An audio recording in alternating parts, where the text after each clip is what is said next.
All right, let's take a look at Maple Hill, hole one. I'll start by saying that the eagle on this is doable. Here's my best run through the entire Maple Hill front nine course. And the eagle on hole one, I got several times, but each time it took a lot of grinding. It's going to be a very rare score, I think, indeed. So anytime you get birdie on this hole, I think you're going to be happy with that. Uh, and we'll start by noting also that there is a drop zone on this hole. You can see it in the top left corner of your screen. And the rules are that any drive off the tee that goes OB and you hit move to lie, you proceed to the drop zone.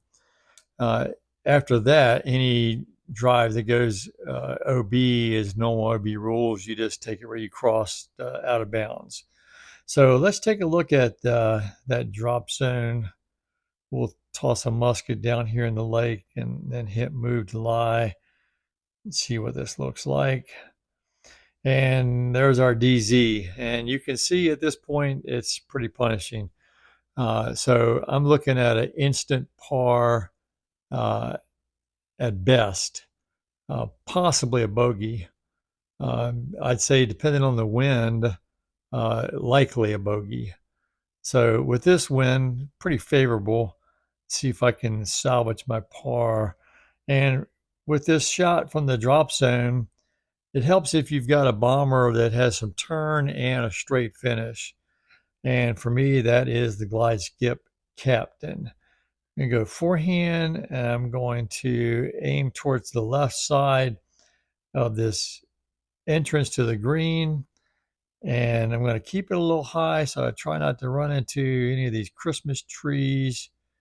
And with this wind, I could probably come straight back.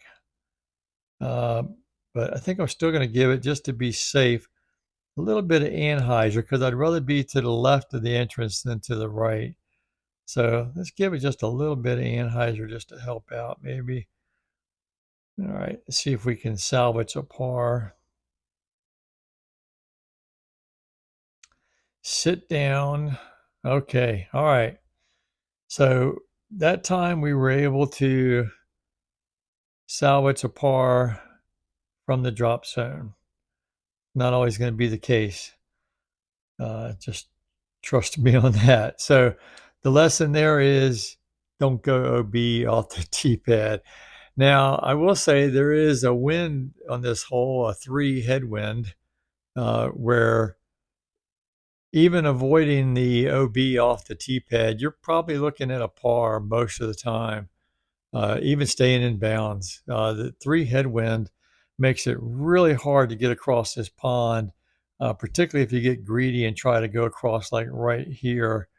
You're going to need to come over here to the left with the 3 headwind to try to stay in bounds, and then you could possibly get the birdie still. But that's just a nasty wind on this hole. So my normal play is I like the Glide Skip Captain because it's got the turn and a straighter finish. And with this drop in the elevation off the tee, the disc just naturally wants to have a lot of extra fade to it. So something that gets out to the right and finishes straight is better. You can use the Glide Skip Rive if you don't have it, and aim over here somewhere, give it a lot of Anheuser, get there. But I really like the Glide Skip Captain. Not quite the distance, but better shape. And knowing that birdie is the goal here, I'm going to be happy with birdie every time on this hole. An eagle is going to be like a rare aha, I did it thing. So my goal is birdie.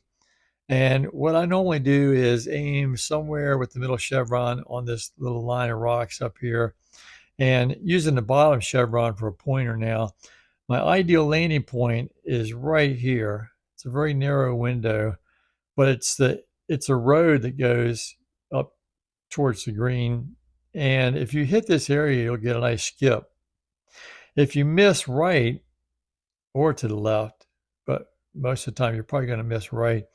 Uh, Either one or two things are going to happen. You're going to hit a Christmas tree and come to a full stop, or you're going to land into some very tall grass and you don't get a skip. Uh, this area is not too bad. Into the area to the right, you can still have a chance at working for a birdie. But the easier birdie comes with a good skip off of this road area. So let's see if we can get close. No guarantees here. It's a small window of success. All right, this is going to be good. Hopefully, yes. That is a very good drive. Hit a tree, but and you can see I was totally stoked about that. Really am. And I have a look at the basket, which is awesome. But I really don't have a good look as far as the run. And that's because running this basket's challenging. What you would normally do for me is put the bottom chevron on the basket. But if I was to throw this right now at 200 feet, it's a good chance I'm going to smack into this banner. And once I do that, it's a good chance I'm going to drop over here into the OB. And also, if I miss the basket, if this is an air ball, the OB line is really tight to the basket. So there's a chance I'm going to go OB and really don't want to do that. So for this, actually, I'm just going to lay up. I'm going to throw it about 150. Don't want to get too crazy because there's that OB line right there. And just take my birdie. Good score. Good day. So yeah, the 3 wind out of the left is the most favorable tailwind. That is the 3 wind out of the right. That's a headwind is the most adverse.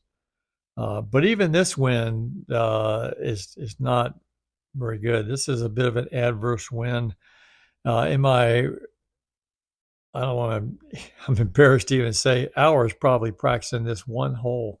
Um, the 3 wind out of the right, if you're lucky and get a really good drive, you could actually go way OB long back in this area here. so, uh, so I'll throw one more shot just for the heck of it here, and then I'll cut it off because the video is getting kind of long. We're going to use the glide skip captain again, and I'm going to go over here and let that turn fight that wind. Let's see what this looks like. It's going to clear. Yes. Okay. And I got another great skip. This is rare. This doesn't happen a lot, honestly. I'm really surprised it's happening while I'm making this video. So, but you can see 172 feet away. Most holes I'd be stoked about that. But here I got no luck. And you can try to get through here, but chances are you're going to hit something and drop into the OB. So just trust me and don't try to go through this area right here. 172 feet. I'm just going to take my harp and pop it up on the green for the birdie here. So 2 in a row. It's a good day. All right, I'll show the line with the glide, skip, ride, and then we'll be done here. So for that, I think you need to come over here to the left. A lot of Anheuser, probably something like this. Let's see what this looks like. Going to get to the road. It's going to go beyond the road. Here's that grass I'm talking about. You're not going to get much of a skip if you get one at all. And I got a reduced skip and I hit a tree and a bit of a challenge now to get the birdie, but let's go with 250. Let's go forehand with the fuse. Just get to the entrance. This OB at the entrance is so tight too. And I got 93 feet for the birdie. So not bad. Let's do 80 something here. All right. So that is Maple Hill hole one. My suggestion is go into practice mode and practice just this hole because you never know when it's going to drop into multiplayer, and I can almost guarantee you when it does, it will be a scoring separator most of the time. Uh, Depends on the wind, like a lot of holes. But if you get any kind of adverse wind here, any headwind, any wind from the right, it's going to be a scoring separator. So, all right. Hope you enjoyed that. Hope you learned something, and we'll see you around the valley.